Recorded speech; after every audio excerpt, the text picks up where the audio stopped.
मंडल cricket association के भ्रष्टाचार, युवा खिलाड़ियों को प्रतियोगिता में न पार्टिसिपेट करने देने और न खेलने के लिए मैं ये प्रेस वार्ता आज कर रहा हूँ, जिसमें मंडल क्रिकेट एसोसिएशन के द्वारा हर साल 4-5 प्रतियोगिताएं कराई जाती हैं, जिसमें 30,000 से लेकर 20,000 तक एंट्री फीस लिया जाता है और प्रतियोगिता किसी न किसी विवाद की भेंट चढ़ जाती है। अक्सर प्रतियोगिताएं जैसे अभी देखिए जिला क्रिकेट लीग हमारे यहाँ कराई गई थी, जिसमें 40 क्लब ने पार्टिसिपेट किया था, ए डिवीज़न और बी डिवीज़न। दोनों क्लब, सभी क्लब में 20-20 हज़ार रुपये सारे बच्चों ने एंट्री फीस दिया था और उसकी प्रतियोगिता का फाइनल करा दिया गया। 3 महीने हो गया, आज तक उसका प्राइज़ नहीं दिया गया। जिसमें बोला गया था, जिस प्रतियोगिता का उद्घाटन अनिल त्रिपाठी विधायक जी किए थे, उन्होंने भी बोला था कि विजेता उपविजेता टीम को 11,000 रुपये का पुरस्कार दिया जाएगा और मंडल क्रिकेट एसोसिएशन की तरफ से व्यक्तिगत पुरस्कार और ट्रॉफी थी, वो आज तक अभी तक नहीं दिया गया है। उसके बाद यूपी T20 चैंपियनशिप जो दफा वेट के साइड पे पिछली बार कराई गई थी, इसमें 30,000 रुपये एंट्री फीस 8 टीमों ने मंडल क्रिकेट एसोसिएशन के द्वारा जो आयोजक थे उनको दिया गया था। उसके बाद वो प्रतियोगिता जब कंपनी को घाटा हो गया, बच्चों ने, खिलाड़ियों के द्वारा सट्टेबाजों ने उसमें सट्टेबाजी की, तो वो लोग जो है कंपनी भाग गई। दूसरे दिन कंपनी भाग गई, उसमें भी किसी टीम का एंट्री फीस वापस नहीं किया गया।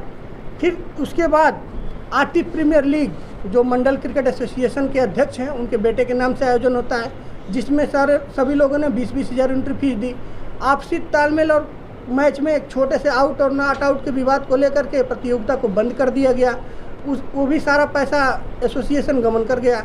उसके बाद जो है इन लोगों ने रेड चिली T20 टूर्नामेंट एक बच्चे ने शुरू कराया था, रेड चिली जिसका रेस्टोरेंट है, वो काफ़ी अच्छा हुआ था। उसमें ये हुआ था, मंडल क्रिकेट एसोसिएशन के द्वारा गाइडलाइन जारी की गई थी कि यहाँ पर जो है कोई बाहरी खिलाड़ी नहीं खेलेगा। मंडल क्रिकेट एसोसिएशन सारे प्लेयर लखनऊ से बुलाकर खिला रही थी।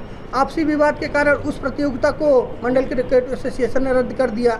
कोविड उसके बाद इन लोगों ने सारा जो रेड चिल्ली हुआ था उसका विवाद सारे थाने से लेकर हर जगह दिया गया था। फिर दफा वेट कंपनी जो है दोबारा उसी ग्राउंड पर आ गई है और दोबारा कल मैच में सट्टेबाजी हुई है। सारी चीज़ मतलब रिकॉर्ड के तहत मैं इस प्रेस वार्ता में आप लोगों को प्रस्तुत कर रहा हूं। और इसके द्वारा हमारे जो युवा खिलाड़ी हैं, जब ये गोरखपुर प्रीमियर लीग का आयोजन मंडल क्रिकेट एसोसिएशन के द्वारा किया गया था, जिसके शफीक अहमद सिद्दीकी जो मंडल क्रिकेट एसोसिएशन के अध्यक्ष हैं, उनकी देखरेख में किया जा रहा है। उसमें जब वो फॉर्म बांट रहे थे, 390 खिलाड़ियों ने फॉर्म खरीदा था 1,000 रुपये रजिस्ट्रेशन फीस देकर। जब फॉर्म लिया, मतलब बच्चे लेने जा रहे थे, तो उसमें जो है ये आधार कार्ड मांग रहे थे कि कोई भी बाहर के डिस्ट्रिक्ट का खिलाड़ी नहीं खेलेगा। और आज की डेट में ये हुआ था कि सबसे पहले आपको ट्रायल कराया जाएगा, ट्रायल के बाद नीलामी कराई जाएगी। ट्रायल नहीं कराए खिलाड़ियों का, उसमें बच्चों को टी शर्ट देने की बात कहे थे, टी शर्ट भी बाद में दिए और सबसे पहले नीलामी करा दिए। नीलामी में सारे खिलाड़ी अनसोल्ड हो गए। उसके बाद प्रेस में एक विज्ञप्ति छपती है कि साहब ने कर दिया घोटाला। उसके बाद इन्होंने जो है सभी खिलाड़ियों को बुलाकर 1-2 मैच का आयोजन किए। वो भी मैच कैसे तैसे हुआ और उसमें बोले कि ये मैच में परफॉर्मेंस करेंगे आप तो अगले साल खेलेंगे। और शहर के 10 खिलाड़ी जो राष्ट्रीय स्तर के खिलाड़ी हैं, उनको मुंह से केवल 2-3 साल से बैन किए हुए हैं कि आपको किसी प्रतियोगिता में नहीं खेलने दिया जाएगा। खिलाड़ी अपनी गुहार लेकर मंडल क्रिकेट एसोसिएशन के अध्यक्ष शफीक अहमद सिद्दीकी, GN तिवारी सचिव के पास जाते हैं, तो लोग GN तिवारी जी कहते हैं कि मैं सारी यहाँ की लोकल बॉडी की जो भी समस्याएं हैं मैं सब शफीक अहमद सिद्दीकी को दे दिया हूँ, आप लोग उन्हीं से बात करिए।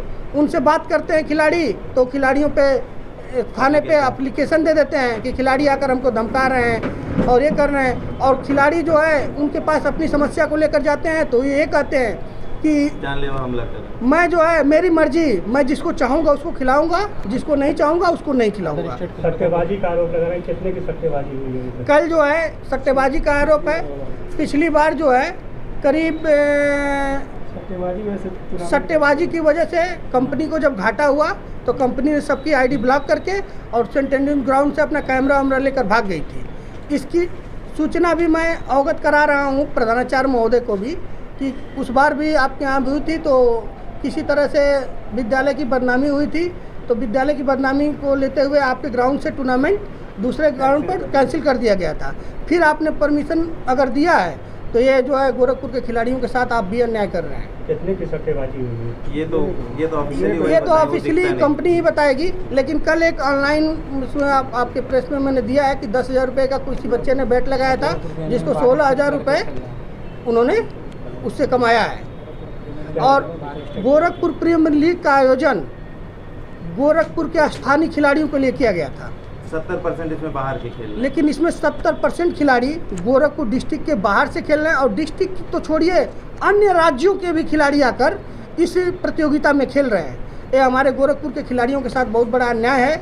और मंडल क्रिकेट एसोसिएशन के अध्यक्ष कोई काम लिखित में नहीं करते हैं, किसी बच्चे से एंट्री फीस लेते हैं, किसी क्लब से एंट्री फीस लेते हैं, उसको कोई रसीद नहीं देते हैं।